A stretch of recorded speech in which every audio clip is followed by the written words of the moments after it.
How many of you have a friend that is of a different race? Well, one of my good friends is. If the sit-in had never happened, we may never have got the chance to be friends with we are now. The sit-in that happened in Greensboro, North Carolina changed many people's point of views on discrimination.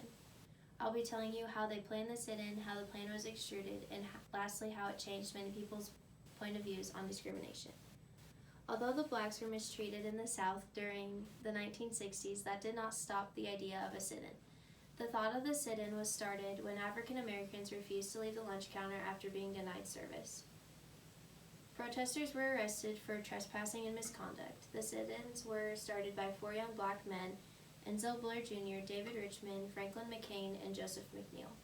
The 4 men were influenced by Mohandas, who practiced nonviolent techniques. They were influenced by a young boy who was murdered and while being accused of whistling at a white woman in a store in Mississippi. The sit-in took place at Woolworth's lunch counter in Greensboro, North Carolina. Now that you are aware of the background, I will explain how the plan was extruded. The plan was thoroughly thought out before they started it.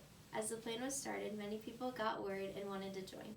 The preparation was hard and was only meant for the best people who could take all the criticism and abuse that was about to hit them.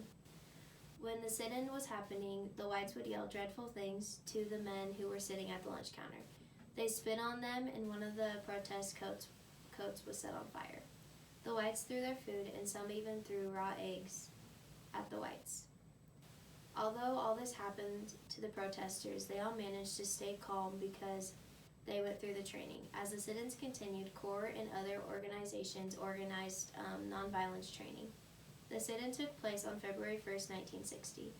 At the lunch counter, the students who were denied service and the police ended up coming, but they could not do anything due to the students' lack of involvement with the whites yelling and provoking them.